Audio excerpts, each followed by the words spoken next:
बच्चों, आज हम आपकी पाठ्य पुस्तक हिंदी व्याकरण के एक बेहद ही महत्वपूर्ण शीर्षक जिसका नाम है पदबंध का अध्ययन करेंगे। इस शीर्षक के अंतर्गत हम यह जानेंगे पदबंध किसे कहते हैं, इसका हिंदी भाषा और व्याकरण में क्या उपयोग है, इसके साथ ही साथ पद और शब्दों में क्या अंतर होते हैं तथा पदबंध के भेदों और प्रभेदों पर भी चर्चा करेंगे। तो आइए चलते हैं पाठ की तरफ। पहले हम यह जान लें कि पद और शब्द में क्या अंतर होता है। यहाँ राम लिखा है और यहाँ पे राम घर पर जाता है एक वाक्य लिखा है। यहाँ पर भी राम है और वही राम इस वाक्य में भी है, परंतु जो स्वतंत्र राम शब्द लिखा है उसे शब्द कहेंगे क्योंकि वह स्वतंत्र है। और जब इसी स्वतंत्र शब्द को हम किसी वाक्य का अंग बना देते हैं तो वह यहाँ पे पद कहलाता है, क्योंकि वाक्य से हम उसके अंग को अलग नहीं कर सकते, इसलिए यहाँ पे पद कहलाएगा। तो इस वाक्य में कितने पद हुए? 1 2 3 4। तो यह 4 पदी वाक्य है। इस प्रकार अब शब्दों और पदों में अंतर करना सीख लीजिए। शब्दों की यह विशेषता है कि वह स्वतंत्र होते हैं, जबकि पद होते हैं जो हैं वह स्वतंत्र नहीं होते, वह किसी न किसी वाक्य का अंग होते हैं।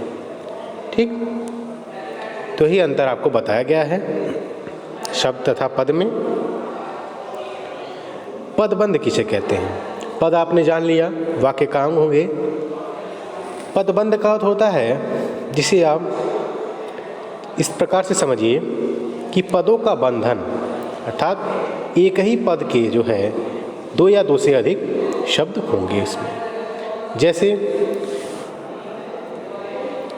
छोटा बच्चा आम खा रहा है, छोटा बच्चा आम खा रहा है। तो यहाँ पे छोटा एक संज्ञा शब्द है, बच्चा भी एक संज्ञा शब्द है, आम भी एक संज्ञा शब्द है और खा रहा एक क्रिया है। तो यहाँ संज्ञा शब्द बार बार आया है और क्योंकि यह वाक्य में आया है इसलिए पद है, और संज्ञा शब्द है इसलिए यह पदबंध कहलाएगा। मतलब एक ही पद के शब्द बार बार आएंगे। जैसे आपका, छोटा, बच्चा, आम खा रहा है। यहाँ देखिए, आपका किसी व्यक्ति के लिए प्रयुक्त हुआ है, छोटा भी किसी व्यक्ति के लिए प्रयुक्त हुआ है, बच्चा भी किसी व्यक्ति के लिए प्रयुक्त हुआ है, इसलिए तीनों क्या कहलाएंगे? एक समान पदबंध कहलाएंगे। तो पदबंध का अर्थ होता है पदों का बंधन। आगे देखिए, पदबंध के भेद प्रभेद। इससे पहले आप पदबंध की परिभाषा देख लीजिए। पदों के उस बंध या समूह को पदबंध कहते हैं जो वाक्य में वही कार्य करता है जो कार्य किसी एक पद या के अन्य के द्वारा किया जाता है। अर्थात पदबंध का अर्थ यही है, इसमें जो अलग अलग पद आएंगे वह कार्य एक ही कर रहे होंगे, उनके कार्य एक ही होंगे। जैसे संज्ञा पदबंध, विशेषण पदबंध, क्रिया विशेषण पदबंध, क्रिया पदबंध। संज्ञा पदबंध, जो पदबंध वाक्य में संज्ञा या सर्वनाम पद के स्थान पर आ सकते हैं संज्ञा पदबंध कहे जाते हैं। इनका अर्थ यही है कि संज्ञा पदबंध वाक्य में वही प्रकार करता है जो किसी संज्ञा पद द्वारा किया जाता है। जैसे निम्नलिखित रंगीन पदबंध को देखिए। अब देखिए, इसमें पदबंध के बारे में बताया गया है कि संज्ञा पदबंध क्या होते हैं। संज्ञा पदबंध वे पदबंध होते हैं जो किसी संज्ञा के स्थान पर आते हैं, परंतु वह संज्ञा जिस संज्ञा के स्थान पर आते हैं वह उन्हीं का कार्य करते हैं, उनके कार्य में बदलाव नहीं आता। जैसे मीरा अध्यापिका है, मीरा हिंदी की अध्यापिका है। अब देखिए, एक शब्द है मीरा अध्यापिका है, मीरा हिंदी की अध्यापिका है। अब ये देखिए, हिंदी भी संज्ञा शब्द है, अध्यापिका भी संज्ञा शब्द है। तो अध्यापिका एक पद हुआ और हिंदी इसका दूसरा पद हुआ, क्योंकि इसका अध्यापक का संबंध हिंदी से है, इसलिए यह संज्ञा का पदबंध कहलाएगा। संज्ञा पद देखिए, लड़कियां चल रही हैं, इसको दूसरी तरह से लिखा गया, नृत्य करने वाली लड़कियां चल रही हैं, नृत्य करने वाली लड़कियां चल रही हैं। अब देखिए, लड़कियां संज्ञा तो है, साथ ही साथ इसकी विशेषता बताई जा रही है कि नृत्य करने वाली लड़कियां। ठीक, नृत्य भी संज्ञा शब्द है, तो यहाँ से यहाँ तक संज्ञा पदबंध कहलाएगा। मुझे ट्रेन पकड़नी है, ट्रेन संज्ञा पद शब्द है, लेकिन देखिए इसका पदबंध दिया गया है, मुझे दिल्ली वाली ट्रेन पकड़नी है। अब देखिए ट्रेन संज्ञा शब्द है, यहाँ दिल्ली भी संज्ञा शब्द है, तो यहाँ से दिल्ली से लेकर ट्रेन तक के ये पदबंध को संज्ञा पदबंध कहे जाएंगे। मैंने किताबें बच्चों को दे दी, मैंने अपनी सभी किताबें बच्चों को दे दी। अब देखिए यहाँ भी किताबें संज्ञा शब्द है और यहाँ अपनी किताबें, तो यहाँ अपनी से लेकर किताबें तक जो है संज्ञा पदबंध कहलाएगा।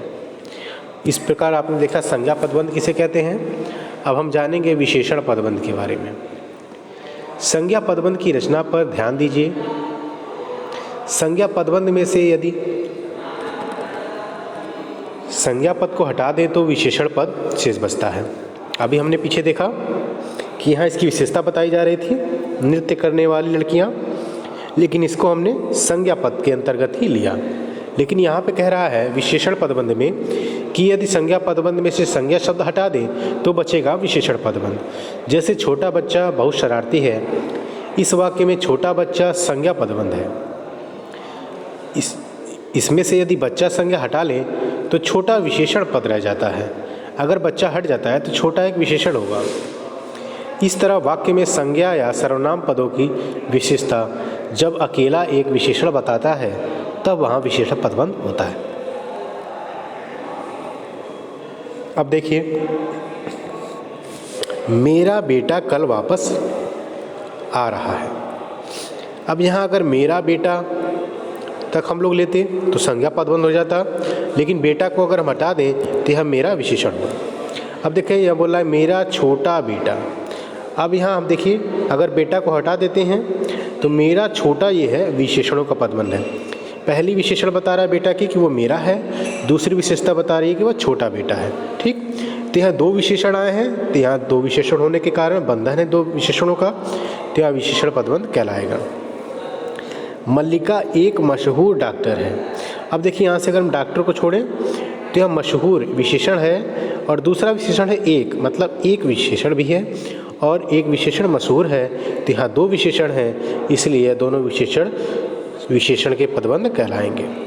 मैंने एक कार खरीदी, मैंने नई कार खरीदी, तो यहाँ देखिए नई कार है, कार भी कार के साथ नई आया हुआ है, दोनों विशेषता बता रहे हैं इसकी खरीदने की क्रिया की, तो यहाँ पे भी विशेषण पदबंध हुआ, क्रिया विशेषण के पदबंध। अब यहाँ देखिए आप यह जानते हैं कि वाक्य में प्रयुक्त होकर क्रिया विशेषण पद क्रिया की विशेषता बताते हैं। जैसे बच्चा धीरे चल रहा है, पिताजी कल आएंगे, वह वहाँ बैठी है। अब इसमें देखिए बच्चा धीरे चल रहा है, तो यहाँ चलना क्रिया है और क्रिया की विशेषता क्या है, वह धीरे चल रहा है, तो यहाँ एक क्रिया विशेषण हुआ। पिताजी कल आएंगे, तो आएंगे क्रिया है और आने की विशेषता है कि वह कल आएंगे। वह वहाँ बैठी है, वह बैठी है उसकी क्रिया है, लेकिन कहाँ बैठी है, वहाँ बैठी है, तो यहाँ पे वहाँ क्रिया विशेषण हुआ। अतः वह पदबंध जो क्रिया विशेषण पद के स्थान पर प्रयुक्त होकर वही कार्य करता है जो अकेले क्रिया विशेषण पद कर सकता है, तब उस पदबंध को क्रिया विशेषण का पदबंध कहेंगे। जैसे वह बहुत धीरे चल रही है। अब यहाँ देखिए चलना क्रिया है, एक तो विशेषता है धीरे, दूसरी है बहुत, तो ये दोनों विशेषताएं क्रिया विशेषण हुई, इसलिए क्रिया विशेषण के पदबंध हुए। मैं कल 4 बजे पहुँचूँगा। पहुँचना क्रिया है, टाइम बता रहा है, समय बता रहा है कि 4 बजे और समय बता रहा है कल, तो यहाँ दो समय बता रहे हैं, दोनों का एक ही विशेषता है, तो यहाँ पे ये क्रिया के विशेषण के पदबंध होंगे। इसके बाद देखिए सब लोग पुराने गणेश मंदिर में मिले गए। अब यहाँ गए क्रिया है, एक तो बता रहा है कि गणेश मंदिर, दूसरी विशेषता बता रहा है पुराने, तो यहाँ क्रिया की दो विशेषता बता रहा है, इसलिए यहाँ क्रिया पदबंध होगा।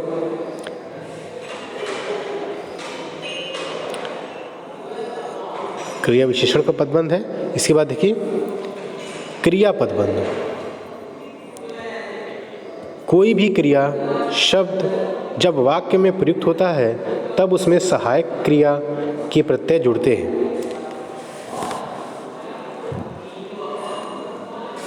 इस तरह मुख्य क्रिया तथा सहायक क्रिया से युक्त पूरी रचना अपने में पदबंध ही होती है तथा उसको क्रिया पदबंध कहते हैं। देखिए क्रिया पदबंध के कुछ उदाहरण। यहाँ यह कह रहा है कि कोई भी क्रिया जब प्रयुक्त होती है तो उसके साथ मुख्य क्रिया और सहायक क्रिया भी होती है।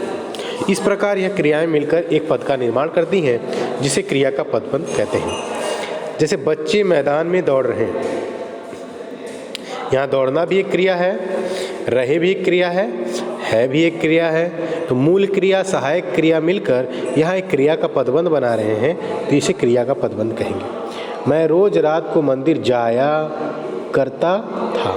तो यहाँ देखिए एक मुख्य क्रिया है, एक सहायक क्रिया है और तीनों ही मिलकर क्रिया के पदबंध कहलाएंगे। माता जी ने खाना नहीं बनाया जाता, जाता भी एक क्रिया है, बनाया भी एक क्रिया है और दोनों क्रियाएं मिलकर क्रिया के पदबंध को बनाती हैं।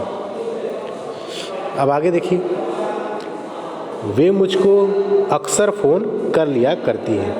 यहाँ लिया भी है, करती भी करती एक क्रिया है, लिया भी क्रिया है, तो दो क्रियाएं मिलकर क्रिया के पदबंध का निर्माण करती हैं। वह नौकर से कपड़े धुलवा रही है। यहाँ धुलवाना भी क्रिया है, रही भी क्रिया है और यह सभी मिलकर एक क्रिया के पदबंध का निर्माण करते हैं।